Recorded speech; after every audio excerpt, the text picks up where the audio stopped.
안녕하세요. 시내12 성경원 편집장입니다. 13회 스웨덴영화제 찾아주신 관객 여러분께 진심으로 감사드립니다. 방금 감상하신 블렛의 폰티키스 감독님과 영화에 대한 이야기를 나눠보도록 하겠습니다. Alla ni här kan bli precis vad som helst. Hon kommer lura dig. Man måste flytta grejerna nu.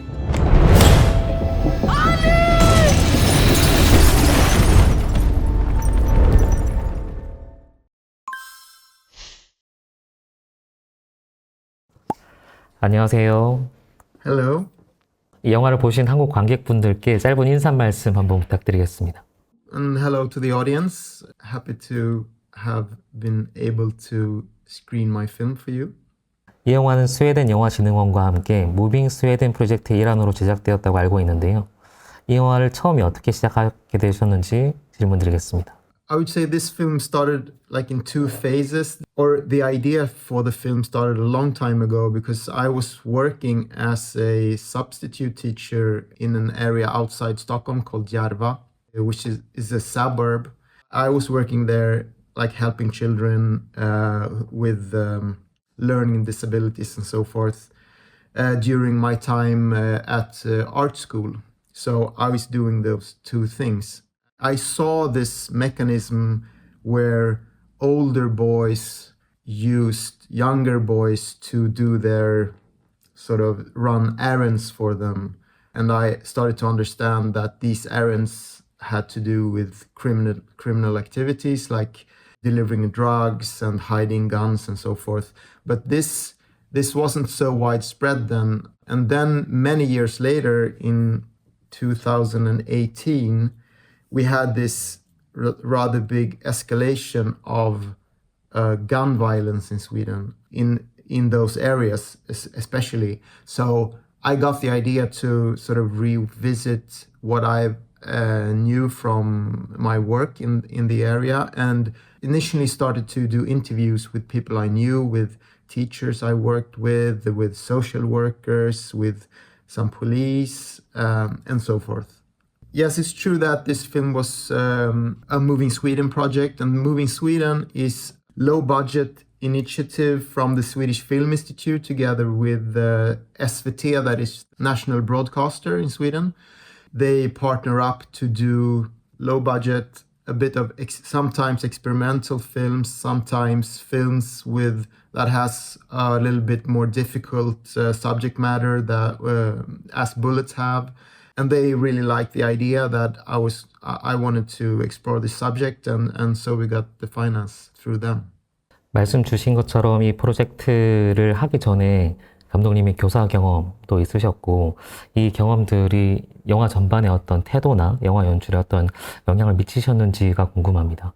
Absolutely, because I saw a lot of the mechanisms firsthand, how the boys were used by the older boys in the neighborhood, and then because I also got to know a lot of people there, a lot of the children, so it was really close to me when I started to think about doing a film about this, and it also played into very much how like the Swedish society in the last 15 years has sort of gone in a certain direction. We're much more polarized now, and the segregation is much wider. 말씀 주신 것처럼 변화에 대한 어떤 체험들이 녹아있기 때문에 이 영화가 훨씬 더 사실적으로 느껴지는 게 아닌가 싶은데요. 처음에는 이 영화 다큐멘터리로 제작할 예정이었다고도 들었습니다. 마지막에 이제 인터뷰도 나오잖아요. 이 영화를 최종적으로 극영화로 만들어야겠다고 결심하신 계기나 아니면 뭐 이유가 있으실까요? I started out researching it as a documentary, so I wasn't sure which way to go. But when I heard these interviews with people that told me about certain things that had happened in this area, if you remember from the film, especially the one with when the boy gets handed a hand grenade and walks through the town square and gets on a bus and what have you. That incident was actually something that happened, but that was an incident that I felt that I couldn't really recreate in a documentary. it really had to be a fiction film, and I really wanted to put the audience into that situation. So it was more like the method. It started out as a documentary in the research phase, but then we switched after that and wanted to do a fiction film. And also the Film Institute went along with that switch, so there was no problem. And they thought it was a good idea to do it as a fiction film. I think it's about 10 years ago maybe, but it didn't happen as in the film exactly. So I did dramatize it a little bit, but the initial situation when the boy gets a hand grenade and walks around in the city square actually happened. Yeah.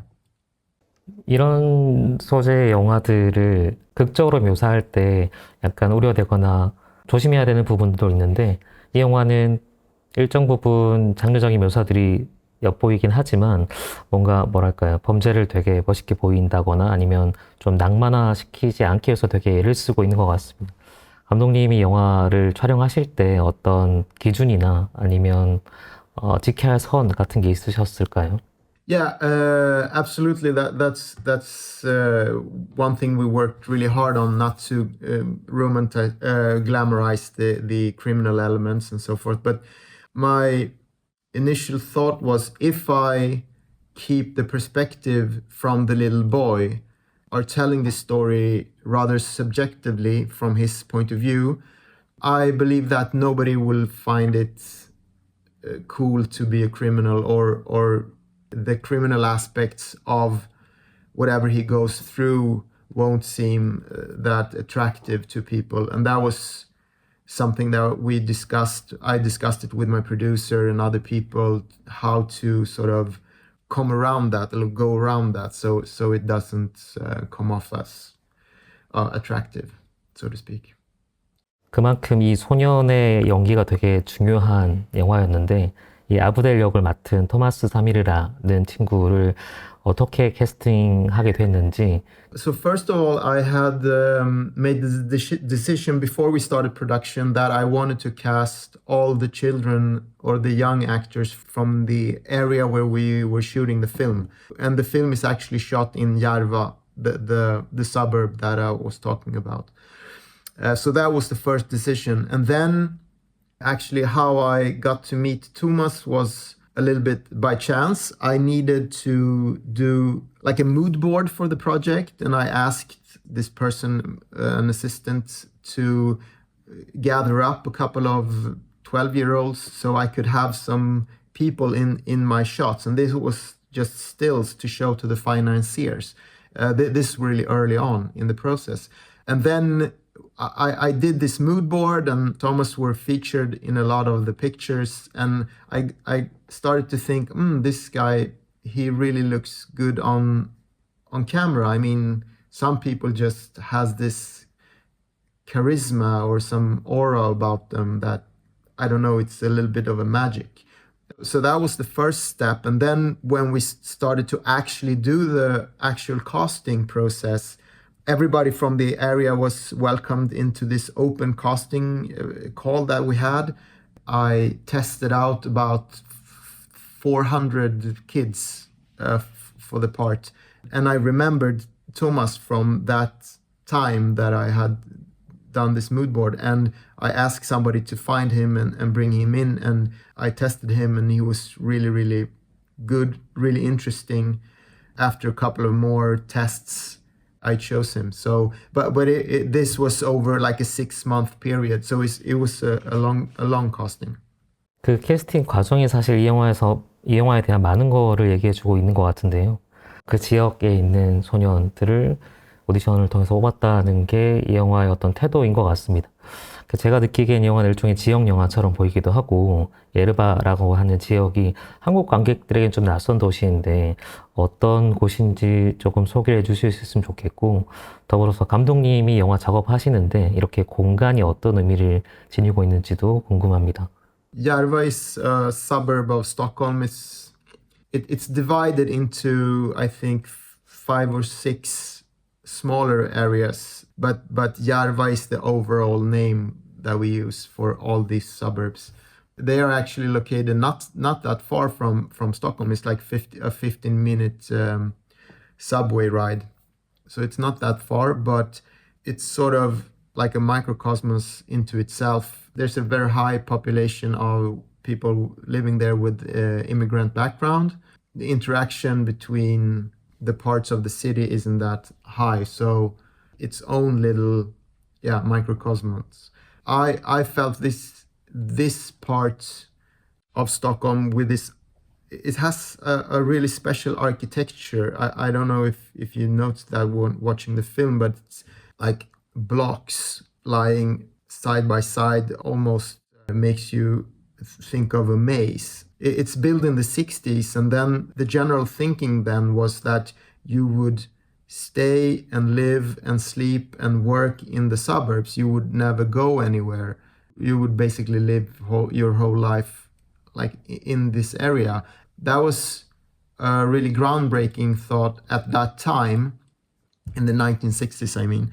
But what has happened is that it's, instead of making people have everything very convenient and around them, it sort of has segregated the whole city, because there's a lot of those areas around Stockholm, and there's a big divide between what you would call like the inner city, where it's much more people of Swedish origin inside the city, and then you have all the suburbs where there's much more people with immigrant backgrounds. So I think it symbolizes, without being too intellectual about it, but it symbolizes, I think, the segregation that is going on and that is widening.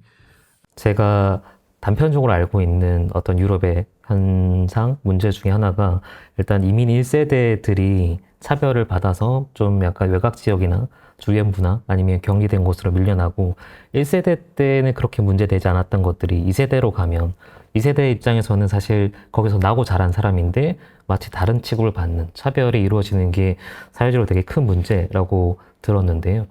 이 영화에서도 그 단편적인 모습들이 되게 잘 나타나고 있는 것 같습니다. 이런 현상이 스웨덴이나 아니면 특정 지역에 좀 국한된 문제인지 아니면 유럽 전반의 문제인지도 궁금하고요. 이 영화 속에 나온 대사 중에 삼촌이 했던 일단 수렁에 빠지는 헤어나오기 쉽지 않다라는 대사가 또 굉장히 기억에 오래 남는 대사 중에 한 편이었습니다. 이런 현실에 대해서 감독님은 어떻게 생각하시는지, 이 영화를 통해서 어떤 부분을 좀 더 사람들에게 알리고 싶었는지가 궁금합니다. Look, I think it's showing where we're heading in a strange way. I mean, Sweden and a lot of parts of Europe has been very attractive for people from outside to migrate to. Historically, we have had in Sweden a lot of migrants since the 50s, 60s. It was like a great country for these people to come to, and they could rebuild their lives and so forth. What has happened for the last 20 years is that there's been a shift. It's not that easy to come to a new country in Europe, in Sweden, or I think the rest of Europe is sort of similar, and to rebuild your life and also to be integrated in the society. I think that's is harder and harder, and I think one reason is there's a much more competition in the labor market, and you also have a very strange development in the housing market. So there's a lot of things going on that has sort of driven the segregation. I think this is true for all of Europe. Thing that I wanted to point out with the film, I don't know if I made it consciously or unconsciously, but my parents are immigrants. They came to Sweden a long time ago, but from Greece, so from another European country, and they immigrated to Sweden. And I was born and raised in Stockholm.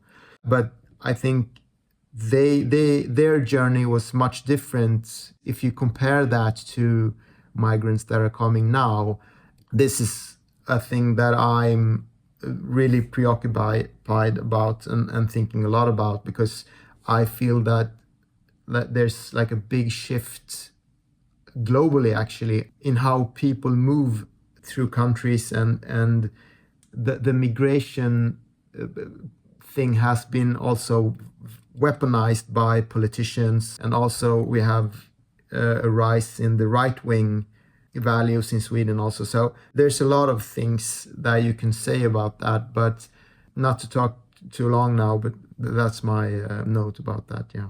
감독님이 에르바 지역에서 교사로 일할 때 느꼈던 것과 시간 지나고 이제 바뀐 지역을 보면서 체감했던 것들 차이들을 영화로 풀어내신 것처럼 이런 변화들을 영화라는 형태로 뭔가 얘기하는 게 되게 중요한 작업인 것 같습니다. 약간 좀 사소한 질문 하나 드리면 슬럼가라고 해야 될까요? 그 격리된 지역의 어떤 소년이 본인의 꿈을 꿀 때 북미 영화에서는 이를테면 스포츠 스타라든지 아니면 뭐 흑인 같은 경우는 랩 스타라든지 연예인이라든지 이런 꿈들을 주로 꾸는데 아브델이라는 소녀는 수의사를 꿈꿔요. 그게 저는 되게 재밌게 느껴졌거든요. 왜 많은 직업 중에 수의사를 꿈꾸는지 그렇게 설정한 이유가 뭔지가 궁금합니다. I really wanted it to make it specific and not like something you could sort of cliches that you can throw around like an athlete or so forth. But I wanted it to be specific, and also I wanted it to be not cool. I mean, I wanted it to stick out among his friends also, because if he had said that he wanted to be an athlete or a pop star or a rapper, his friends had sort of accepted it. It hadn't been a strange thing to want it to dream about that. But wanting to be something specific, like a veterinarian, it makes you odd, like a person. It makes you that guy who sort of has, like, you know what you want, but the thing that you want is really uncommon in the milieu where you're growing up. So in that environment, it's very unusual thing. And also, the second thing is that I wanted it to be concrete, something that you could sort of make a scene around, not something abstract that's in his mind. I wanted to be able to show it in the film. And then we have the little farm that is close by to where he lives, where they have a pig and when we can take care of animals. That is actually a thing in Sweden, those types of farms that is close to, usually in suburbs, close to where people live. Usually they are for school classes can come and see how you take care of animals. You can also volunteer and work there. So that's a kind of special thing for Sweden, but I think it's common all over the world. I really don't know. But I wanted it to be a concrete thing. 의도하신 효과인지 모르겠지만 영화 전반에 약간 콘크리트 정글 같은 곳이 계속 나오다가 동물들이 나올 때 약간의 평화가 느껴지는 것 같기도 했습니다. 또 하나 약간 좀 특이한 것 중에 하나가 이 영화에는 소년들 사이의 폭력이나 아니면 되풀이되는 악순환은 매우 적나라하게 보여주는 데 반해서 소녀들이 완전히 배제되어 있어요. 아랍권의 국가를 가면 거리에는 여성이 없는 것처럼 거의 철저하게 어머니를 빼고는 지워져 있는데 어떤 의도가 있으신 걸까요? Yeah, there's a reason, and the reason is quite simple, because if there were girls or women in the world where Abdel is growing up, I think his values would be different, or the values of the community would be different. Now it's a very masculine world and the values are very masculine. So to not show women or girls in that environment was a very conscious decision from my part. I wanted it to like feel where the violence comes from and how the boys are treating each other. Everything is from like the testosterone side. So you have none of the other sensibilities in his sort of daily life outside his home. But then as a contrast to that, you have the home with the mother and his sisters and so forth. And that is a totally different world. And in that world, he can, even though he has a little bit of a hard time to doing, though he can do his homework. I think he feels safe there. He's loved there and so forth. But that doesn't translate to the outside world. The same thing with the farm where you have the animals. There's a third world where he can sort of be by himself, and develop other skills, values that he would love to pursue. But in the world of the boys, I try to make it as closed off as from any type of feminine interference or value system or what have you. Yeah. 감독님이 세 가지 다른 세계라고 설명을 해주시니까 되게 명쾌하게 뭔가 설명이 되는 것 같습니다. 사실 아브델만큼 중요한 캐릭터 중에 하나가 저는 알리 선생이라고 생각을 하는데 이 영화가 만약에 끝나고 나서 극장 밖을 나가서까지 계속 기억에 난다면 저 개인적으로는 그 알리 선생의 마지막 눈빛, 시선 때문인 것 같아요. 그만큼 뭔가 많이 설명되지 않는 캐릭터라고 생각을 하는데 이 알리라는 인물의 입장이나 사연은 좀 모호하게 그려지는 것 같고 이 부분에 대해서 감독님의 설명을 좀 듣고 싶습니다. Well, the teacher is someone, he's very passionate about his work and he's very passionate about the kids that he teaches, but he has a lot of faults also. I mean, I think sometimes his passion is taking over his rational thinking. He does a couple of mistakes in the film that I think is not okay. He sort of favorizes some students. He's harsh or even cruel to some other students. He's also giving the students this belief that they can do anything they want, that they can dream big and so forth. Sometimes it's really good. Sometimes I'm not sure if that's the best way to go. It's very driven by his emotions, and I really like that in characters, and I really like when he takes one step too far. For example, when he comes home and visits the family and talks to the mother about where Abdel has been and on his own tries to make her aware of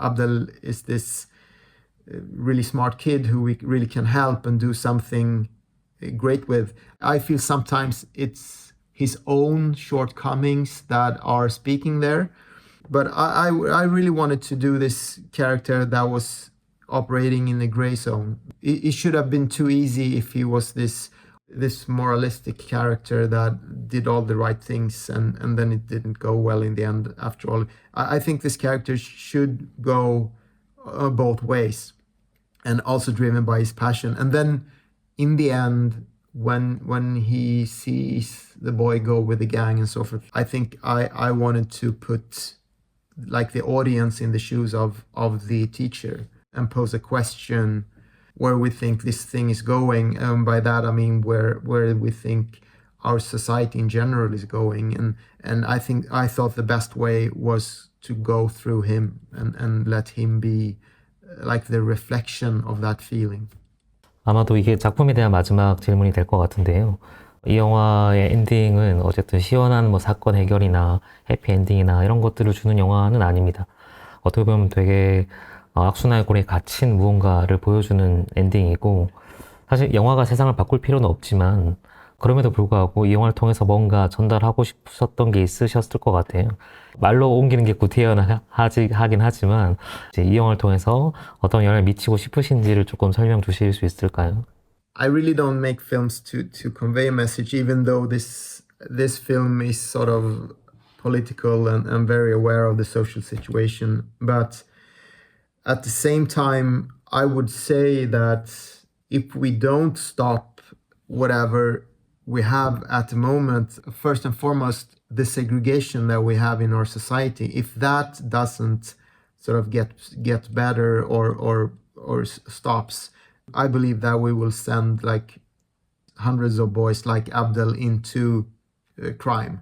I think this cycle is very vicious. It goes on because we as society let it go on, that we won't accept the main reason to why it's going on. And again, I think it's segregation that causes it. If there's a message there, I think we should stop segregation, basically.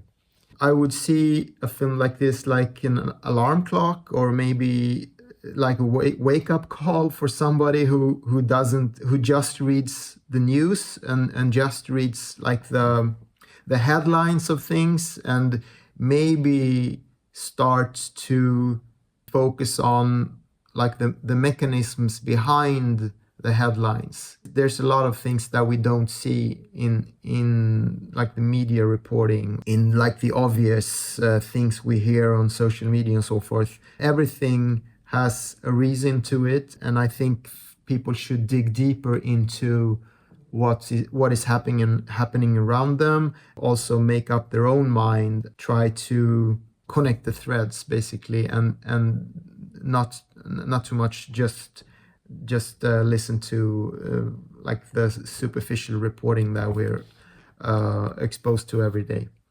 만약에 영화가 세상을 바꿀 수 있다면 감독님 말씀 주신 것처럼 이런 영화가 한국에서 상영되고 그곳에서 무슨 일이 일어나고 있는지를 구체적으로 알게 되고 공감하고 이야기를 나누는 그 과정에서 세상을 조금씩 바꿀 수 있게 되지 않을까라는 생각이 듭니다. 마지막으로 한국을 이제 곧 방문하시는 걸로 알고 있는데 한국에 오셔서 꼭 하고 싶은 일이 무엇인지, 그리고 이 지금 인터뷰를 보고 계신 관객분들께 마지막 인사 말씀 한 말씀 부탁드리겠습니다. I would love to meet other Korean filmmakers because I've seen a lot of Korean films and I really appreciate what they are doing and the level that Korean films in general are at. I'm very fascinated by the Korean film industry's way to sort of draw in their audience. If I'm not mistaken, I think Korea has one of the highest. The Korean movie-going audience goes a lot to Korean films. I think that's a thing that we in Europe are struggling with, and I would love to learn about that and talk to people who works with that. Also to the audience in this festival, I hope you enjoyed the film. Exchange between cultures and definitely cinema culture is one of the most amazing things I can think of to be part of. So I'm really grateful and thank you so much. 감독님 말씀처럼 문화 교류, 한국 관객들이 자국 영화를 소비하는 비중이 매우 높은데 또 스웨덴 영화를 이렇게 만날 수 있는 경우가 그렇게 많지 않은 것 같아요. 그걸 할 수 있는 이 기회를 주신 스웨덴 대사관을 비롯해서 모든 관계자분들께 진심으로 감사드리고 오늘 긴 시간 인터뷰를 해주신 감독님께도 정말로 감사드립니다. 그리고 이 인터뷰를 듣고 계신 관객분들께 또 다시 한번 감사 인사 전합니다. Thank you so much for inviting me and great pleasure. Thanks. 수고하셨습니다. 감사합니다.